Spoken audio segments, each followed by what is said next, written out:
HR manager can do whatever they need to do. We do have a vision, and the vision is all administrative tasks should be done by less than 15 seconds. Don't conduct your analysis in isolation because data is so incredibly powerful. Not defending just the tribe, but defending the organization. Those creative people that you really want to keep empowered, keep excited, keep motivated, keep thinking. A good experience pays dividends down the line. Stereotypes tend to break down in proximity. Welcome to We're Only Human, a podcast about human resources, business, technology, and the workplace. My name is Ben Eubanks, your host, and I'm so glad you're here.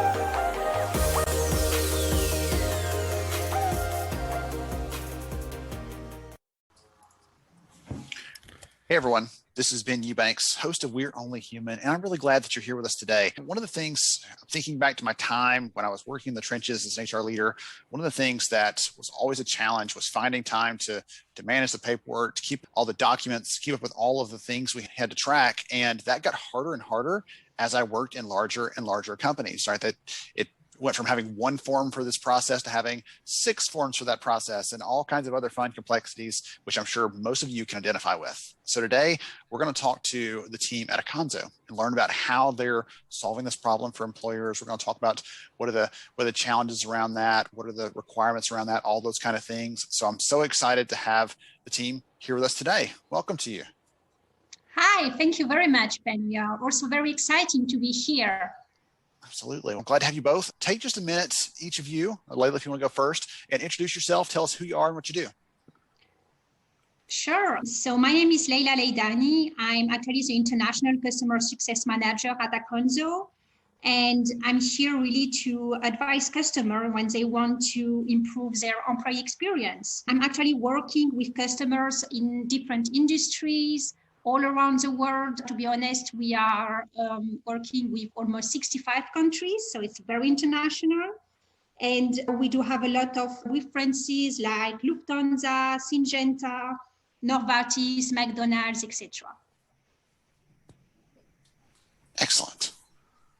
And last but not least, why don't you introduce yourself, sir?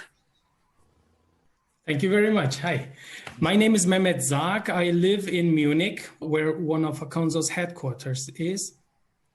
So Munich, you may know it, Munich is located in the south of Germany and is the 3rd largest city after Berlin and Hamburg. You may know the city by FC Bayern Munich, which is a world famous football club, or of course by the Oktoberfest. So I am a physicist and working as technical IT consultant at Aconso. I advise our customers on various topics such as strategy, IT architecture, and many other topics.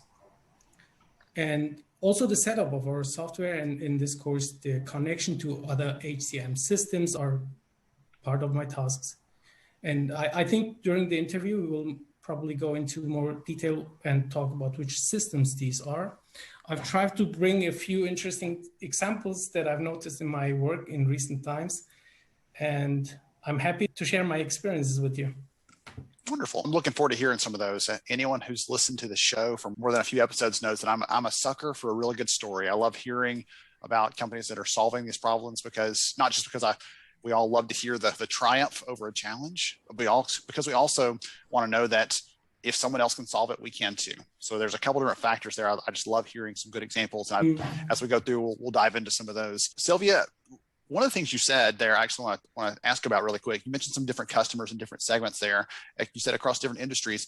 Is there a certain industry that you typically work with more focused on, or is it just, hey, high volume companies or enterprise companies? I'm curious if there's a similarity among the companies you're working with across the. Actually, it's not about the size. It's not about the industries. It's about solving problems in companies in general.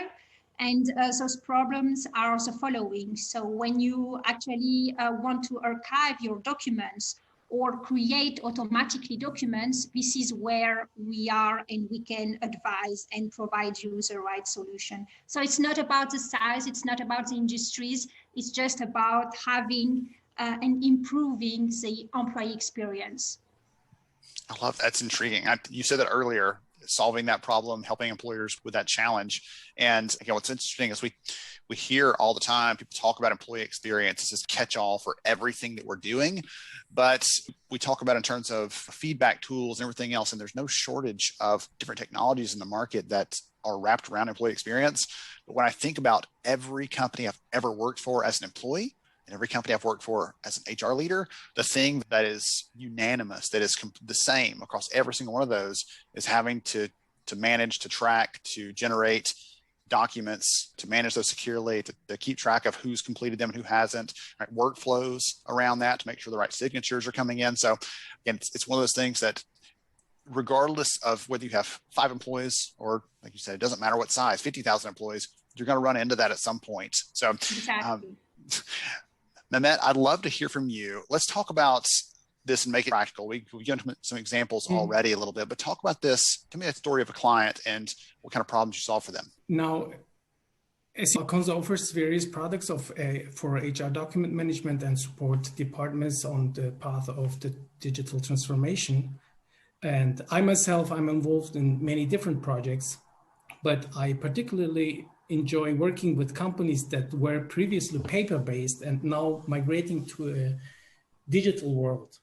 Because here, the effect of change is particularly noticeable, and the joy and satisfaction of HR employees is nice to see.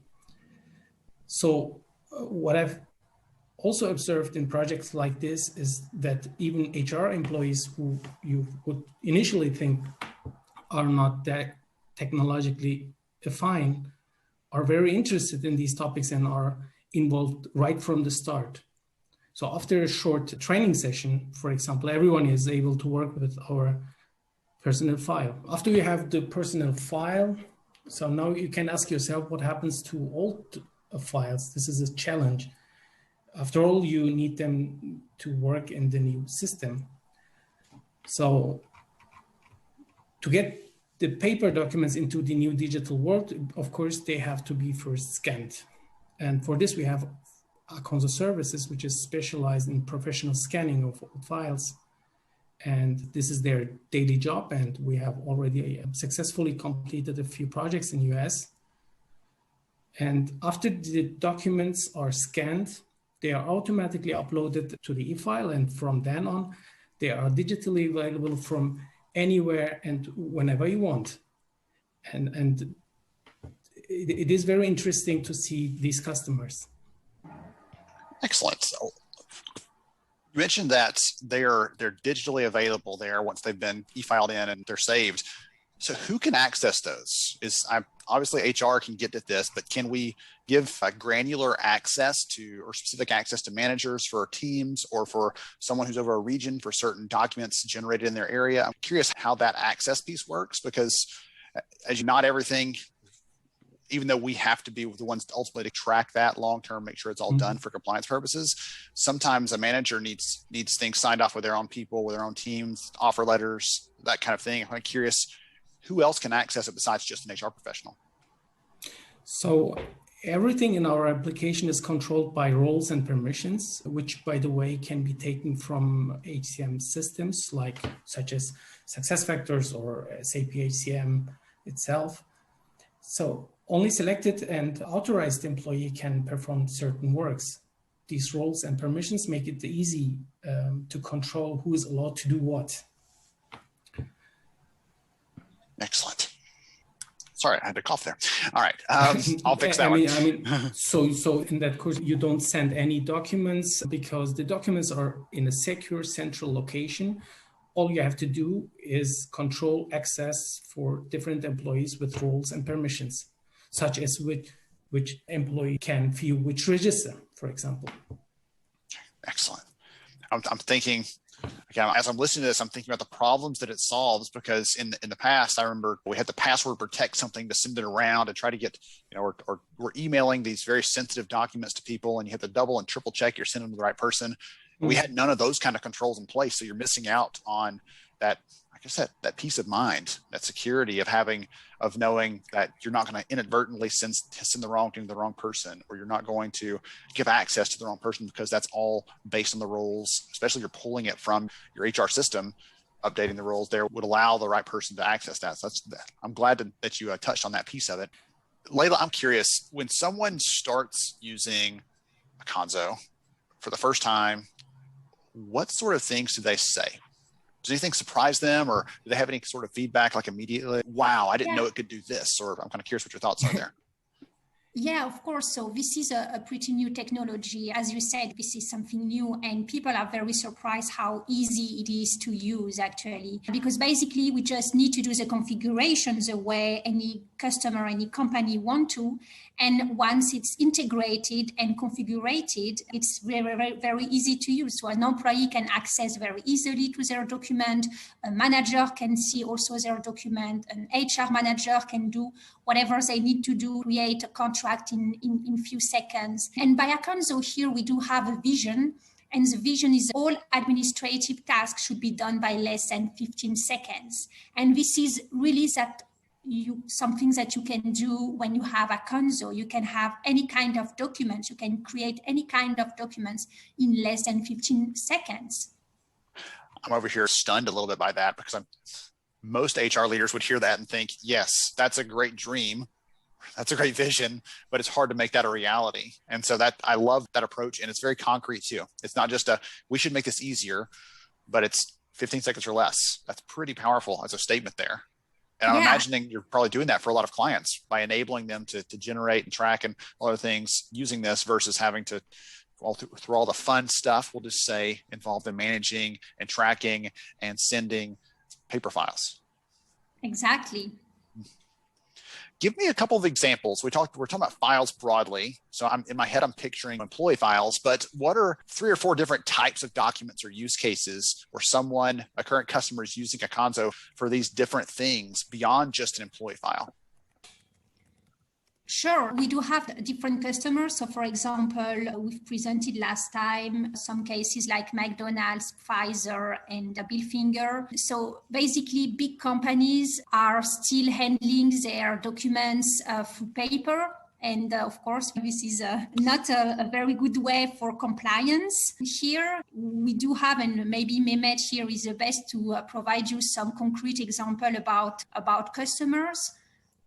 Sure. You mean specific documents that that all customers have? I think if I recall the McDonald's story, they were using it for offer letters, I believe. I was just curious what types of things like that. We've got employee files, we've got offer letters in order to get someone, or employment contracts, maybe that's the term I think it was used. So different things like that, different use cases. I'm trying to help the audience wrap their heads around. This isn't just about taking all your employee files and putting them on the internet. It's about all of these different places in our processes where we're using a piece of paper when we don't have to be anymore. And so I'm trying to think through some of those other applications that can help them wrap their head around that makes sense. Yeah, you can have, for example, a proof of employment. If you need a proof of employment, I know in Europe it's documents that we need, for example, to get an apartment or to do some administrative tasks. So it's very easy for an employee, for example, to get their own proof of employment. You can, as an HR, generate a contract, as I said, very quickly in less than 15 seconds. You can also send this contract and make it sign electronically through DocuSign, for example. You can have any kind of letter, like a bonus letter, like a confirmation that you get a salary increase. Here we are really talking about all HR documents. Mm-hmm. Yes. Okay. That's what I was hoping for there. I was trying to think through some of them. And I had a couple, I didn't want to make any assumptions there, but I had a couple of those in my head that I was thinking through. You could probably sit down and think through, okay, in the course of a week, I do these tasks regularly and all of them are paper-based. And if I didn't have to do that anymore on a piece of paper, how much faster would that be? How much easier would it be to route it for signature using workflows? How much easier and more secure would it be to get an e-signature on that? Again, especially in the last year where more and more companies are remote, are not there in person, are not physically there. That was one of the first thoughts that I actually had last year, not to take too much of a tangent, but one of the first thoughts I had was, what are those companies doing that have all of their employment documentation sitting in an office somewhere, locked in a file cabinet, locked in a file room, they can't access that because they're not allowed on the premises of the company anymore because of COVID, or because of health concerns. So how are they even accessing those things? And that's been sticking in my head in the last year is more companies, I'm hoping, are going to see this as an opportunity to get away from some of those things that tie you down to a location, that tie you down to a specific space, and allow you to be more virtual as a team, to be more scalable as a team. Like you were saying, if you can generate these things in 15 seconds or less, which is, again, that's an awesome tagline. To be able to do that enables these teams to really focus on what matters. It's not just, I'll say, I don't want to make any assumptions about the global HR audience listening to this, but I'd never got into HR because I said, you know what I really would like to do? Paperwork. I'm really excited to do some papers and sign some documents and route those for signatures. None of us got into it for that purpose. And that's one of the things we have to do as a byproduct, but it's really about how do we care for the people? How do we, as you said, Leila, build better employee experiences? How do we connect people to the business? How do we, as Mehmet was saying a minute ago, how do we make sure we're connecting the tools we're using so we're not doing double the work, double entry? Like there's so many different things we want to be doing. And on our to-do list at the top of that are completing this document, right? Routing this signature, generating this contract. And we can't get to some of those things we really want to do. So I wanted to make sure we hit that really hard because that's a vision that I have for HR. And it sounds like it's in alignment with yours, right? Trying to shorten the time it takes and enable the people that are serving the employees in their business more time to focus on those things they really need to get to. Yeah, exactly. And this is also secure. We did have, unfortunately for the company, right, they did have some issue with their employee and they needed to go in front of the court, and they actually have used our documents, which were saved in our servers, and our documents are tamper-proof. So you can use those digitized documents to go in front of the court in case you have an issue. It would be still okay. It will be approved by the court. So it's good to know that it's also secure, because sometimes you're wondering, oh, but this is digitized. I don't know about the security. I don't know if it's really good if I get any kind of issue. But yes, this is compliant and this is tamper-proof. Excellent. So glad you shared that one too. Is there some sort of audit trail potentially for people that are accessing the documents? You can track those things from that end if you ever had to report on that? Yes, we do have also an audit trail. So we can track who did what, when, etc. So it's also an extra security here. Okay, excellent. I've asked a lot of questions, and I taught more than I meant to. I think this topic brought out some passion in me because I'm having some flashbacks to the time I had to manage all of these papers and everything else. And I didn't love that. That was not a fun part of my HR workload. I'd love to hear if you have another story or another example, another customer before we wrap up here. I'd love to hear from you. If there might be another story that you can use to illustrate what this is, what sort of results someone sees, those kinds of things, because this has been a lot of fun for me. Yes, the COVID-19 pandemic was the trigger for many companies to drive digitization forward right now. And according to our observations, the companies that were already digitally positioned had an advantage during the crisis. And for them, it was not a problem to switch, or let me say, not a big problem to switch to remote work because they were not dependent on any traditional processes or systems. So because of that, now you can develop the strategy regarding quick launches within a short period of time. We started to rethink and optimize our steps, or let me say then automate our work steps. And as a result, now you can get a standard digital file in the cloud in 5 days. So many companies have already benefited from the rapid rollout. And based on the positive feedback, we are registering a high level of customer satisfaction. That's amazing. That is amazing. I know many of the tools that, again, the people in the audience listening to this, the tools that we have to implement from HR perspective, we're thinking months, quarters, up to a year for some of those tools, depending on the company size and complexity.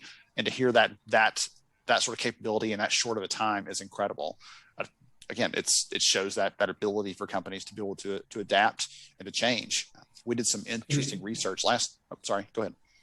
I just want to say it helped a lot that we have customers in all kinds of industries. And I would say that we understand a customer needs well. and we could compare them and find a way that we could offer them this 5 days. Yeah, the thing that popped in my head as you were saying that a minute ago is we had done some research last year in the middle of the world turned upside down, and we were asking employers about the tools that they use. And it was my hope. Right? I'm always hoping when I do some research to see something positive there. And I was hoping for 60, 70, even 80% of companies to say that their HR tools they were using would help them be more agile and responsive as a company. But when the research was done and finished, we actually found that 96% of the companies that said they were agile as an employer and they were able to respond quickly to the challenges, 96% of them said a key part of that was the HR technology, the tools you're using. And so this is a great example of that. Those companies that were able to make that transition. Hey, you know what? They're already in the cloud. We're already able to transition virtually and do that. I think that eliminated a big headache for those customers who were doing that. And also, as you said, it opened up that door, it opened up that conversation when they're talking with their peer in these, a Zoom networking session or whatever else. Hey, how did you handle that? Oh, we took care of that pretty quickly. We were able to do that in a snap because we had the tools in place. So again, I can imagine it's probably been a fun conversation for you to have in the last year and ongoing as companies are thinking about how to handle that, going remote, going virtual, and you can be a critical enabler of that transition. Yes, exactly. We had those kind of conversation, and we also are able to prove it. We are able to provide a free trial, and it's good to explain, but it's better to see and to test themselves. So that's why we also offer a free trial. So a company basically can see how it would work if they would have a system. And I think this is the best here is to say, okay, this is what we can do, and you can test it, and it's free, and then you can have your own opinion. The research shows that the number one way we learn is by putting our hands on something and trying it out, even if it's a piece of software, but trying that out that way is the best way to do it. So that actually leads me to our wrap up here. If someone wants to learn more about Aconso, the work that you're doing, the customers you're serving, those kinds of things, what's the best way for them to get in touch? Of course, they can still go on our website. There are online some webinars, some videos about how you can easily create a contract and also have your documents in your digital personal. But also you can contact me and I can provide you a free trial of the solution. You can also read some case studies. We do have case study with Lufthansa, Bilfinger, where you can see the challenges and the solution we did implement and what was a return of investment. Wonderful. Excellent. I'll make sure and get your link so people can contact you directly, Leila. I'll make sure and get the link for Aconso's website. And there are other resources in the show notes so people can follow up there, can click through and see that. So you're listening into this as the episode's live. Just click through on the show notes and you can get to all of those things that Leila just mentioned. And I'm going to be honest with you. I didn't know how much fun I would have talking about documents in HR today, but I really enjoyed this. I think it's because it's a pain point that so many people have. There's not a single person that works in HR that hasn't had that frustration of dealing with something or me losing something because you're not very organized. And I love the idea of solving that problem in a really scalable way. So I appreciate both of you for joining me, for sharing your stories, your examples, the conversation today. I really appreciate it. Thank you very much, Ben. Thank you. We also appreciate the conversation with you. Thank you. Thank you very much, Ben. Absolutely. All right. To everybody else, I hope you enjoyed today's discussion. I hope you had some fun, as you can clearly tell that I did. Check out the links in the show notes to learn more about what Aconso and the team are up to. Keep track of your documents. And guess what? We'll talk to you next time on We're Only Human. Thank you so much for joining me on the show today. I'm honored to have you as a listener. If you enjoyed this episode, please take 10 seconds to rate it at iTunes, Stitcher, or wherever you listen to your podcast. Also, if you know a friend that could benefit from today's conversation, please pass it their way. After all, a rising tide lifts all ships. To see show notes, sponsor information, and our full show archives, visit onlyhumanshow.com.